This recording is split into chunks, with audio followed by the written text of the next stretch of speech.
স্বাস্থ্য সংক্রান্ত সকল প্রকার আপডেট তথ্য পেতে আমাদের চ্যানেলটি সাবস্ক্রাইব করে রাখুন এবং বেল আইকনে ক্লিক করে নোটিফিকেশন অন করে রাখুন, কারণ পরবর্তী সকল ধরনের আপডেট তথ্য আপনি পেয়ে যাবেন সবার আগে।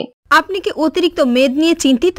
চিন্তা নেই বন্ধু, 1 ঘন্টায় 2 পাউন্ড মেদ কমাবেন যেভাবে, চলুন জেনে নেওয়া যাক। ওজন বৃদ্ধি পাবার ফলে শুধুমাত্র সৌন্দর্য কমে যায় না, বরং এতে স্বাস্থ্যের অনেক ক্ষতি সাধিত হয়।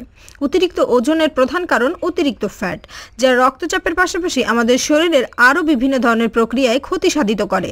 তাই ডাক্তার অতিরিক্ত ওজনের রোগীদের আগে ওজন কমানোর নির্দেশ প্রদান করেন।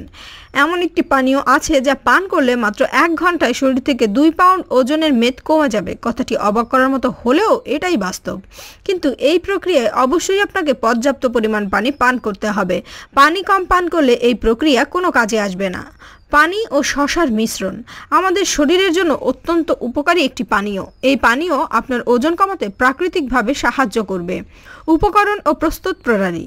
প্রথমে 2 লিটার পরিমাণ পানি ধারণ ক্ষমতা সম্পন্ন একটি জগ নিন। এতে একটি শসা টুকরো টুকরো করে কেটে মিশিয়ে নিন। এবার 12টি পুদিনা পাতা ও কিছু লেবুর টুকরো মেশানোর পর 1 চা চামচ আদা থেতো করে মিশিয়ে নিন। সকল উপকরণ একসাথে মিশিয়ে সারা রাতের জন্য ফ্রিজে সংরক্ষণ করুন। সকালে উঠে খালি পেটে আগে 1 গ্লাস এই পানি পান করবেন, আর মনে রাখবেন পানি পান করার 1 ঘন্টা পর সকালের নাস্তা গ্রহণ করবেন। শুধুমাত্র তখনই এই পানীয় নিজের কাজ করা শুরু করবে।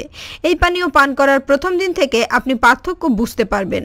এতে ব্যবহৃত সকল উপাদান প্রাকৃতিকভাবে তৈরি, তাই এই পানির কোনো পার্শ্ব প্রতিক্রিয়া নেই। এটি আপনার ওজন কমানোর পাশাপাশি ইমিউন সিস্টেমও উন্নত করবে। সকাল থেকে এই 2 লিটার পানি সারাদিনে পান করে শেষ করবেন। পাশাপাশি আরও 4 লিটার পানি পান করার চেষ্টা করুন।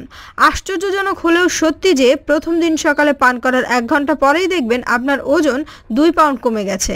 এভাবে প্রতিদিন একটু একটু করে ওজন কমিয়ে আপনি আপনার কাঙ্ক্ষিত লক্ষ্যে পৌঁছে যাবেন। ভিডিওটি ভালো লাগলে একটি লাইক দিন, কমেন্ট করে আপনার মূল্যবান মতামত জানান, শেয়ার করুন বন্ধুদের সাথে, সাবস্ক্রাইব করে আমাদের সঙ্গেই থাকুন। ধন্যবাদ।